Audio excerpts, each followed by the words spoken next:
నల్గొండ జిల్లా తిరుమలగిరిలో నకిలీ పాస్ పుస్తకాల దందా గుట్టురట్టయింది. అటవీ భూమిని పట్టా చేయిస్తానంటూ ఓ కేటుగాడు డబ్బులు దండుకున్నాడు.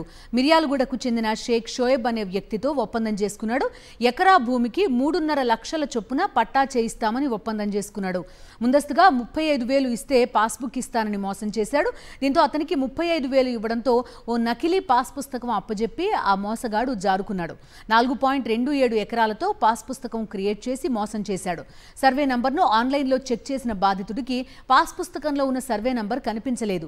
ఈ మొత్తం వ్యవహారం ఇప్పుడు సంచలనంగా మారింది. పూర్తి డీటెయిల్స్ అందిస్తారు మా కరెస్పాండెంట్ అశోక్. అశోక్, చెప్పండి. చూస్తున్నాం కొత్త రకమైన దందా ఒకటి జరుగుతున్న పరిస్థితి. అటవీ భూమిని పట్టా చేయిస్తానని తిరుగుతున్నట్టుగా తెలుస్తోంది. ఏం జరిగింది? ఈ దందాకి సంబంధించి పోలీసులు కానీ అధికారులు కానీ ఎలాంటి అవగాహన కనిపిస్తున్నారు లోకల్గా?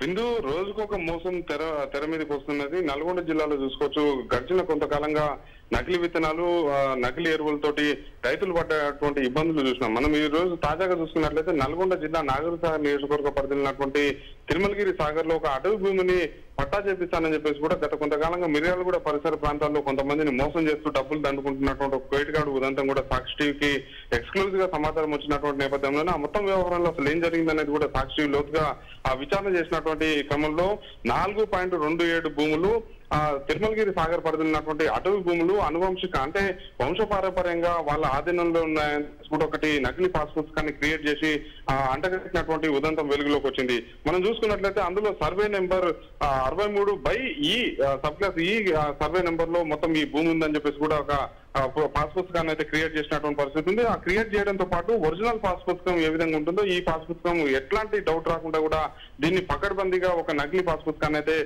రూపొందించినటువంటి పరిస్థితి ఉంది. ఇందులో ఆ బాధితుని పేరుతో పాటు పాస్బుక్ నెంబర్ ఉంటుంది, సర్వే నెంబర్ ఉంటుంది. దాంతో పాటు ఆ తిరుమలగిరి సాగర్ సంబంధించినటువంటి ఎంఆర్ఓ తహసీల్దార్ సంతకాన్ని కూడా ఫోర్జరీ చేసి ఆ పాస్ పుస్తకాన్ని అంటగట్టినటువంటి పరిస్థితి ఉంది. అయితే ఈ ఆన్లైన్ లో బాధితుడికి అనుమానం వచ్చినటువంటి క్రమంలోనే ఆన్లైన్ లో చెక్ చేయగా అసలు ఈ సర్వే నెంబర్ తో పాటు అసలు అక్కడ భూమి లేనట్టు కూడా తేలినటువంటి పరిస్థితి ఉంది. ప్రస్తుతం అయితే బాధితుడి దగ్గర 35,000 రూపాయలు తీసుకున్నారు. ఈ ఒక బాధితుడే కాదు, మిర్యాలగూడ ఏరియాలో టౌన్ తో పాటు మిర్యాలగూడ పరిసర ప్రాంతాలు కావచ్చు, తిరుమలగిరి సాగర్ పరిధిలో దాదాపు 100,000 మంది వ్యక్తుల నుంచి కూడా ఈ పాస్ పుస్తకాలు భూముల్ని రిజిస్ట్రేషన్ చేసి ఇస్తామని చెప్పేసి కూడా నకిలీ పాస్ పుస్తకాలు అంటగట్టినటువంటి బాధితుల సంఖ్య దాదాపు 100,000గా ఉన్నట్టు కూడా మనకైతే తెలుస్తున్నటువంటి పరిస్థితి ఉంది. అయితే పోలీసులు అయితే దీని మీద పూర్తిస్థాయిలో విచారణ చేయాల్సినటువంటి అవసరం ఉంది. అదే సమయంలో రెవెన్యూ అధికారులు కూడా అసలు ఏం జరుగుతుంది అనేది కూడా ఏదైతే క్షుణ్ణంగా పరిశీలించాల్సినటువంటి అవసరం ఉంది. ఎందుకంటే అటవీ భూమిలో ఒకవైపు అన్యాక్రాంతమవుతుందని చెప్పేసి వార్తలు వస్తున్నటువంటి నేపథ్యంలోనే అసలు ఈ కేటుగాళ్ళు ఒకరి తర్వాత ఒకరు పుట్టుకొస్తున్నటువంటి నేపథ్యంలో అసలు క్షేత్రస్థాయి ఏం జరుగుతుంది అనేది పోలీసులతో పాటు రెవెన్యూ అధికారులు కూడా లోతుగా విచారణ చేసి మోసం చేస్తున్నటువంటి వ్యక్తిని పట్టుకొని ఖచ్చితంగా కఠినంగా శిక్షించాల్సినటువంటి అవసరం అవుతుంది. Okay Ashok, thank you.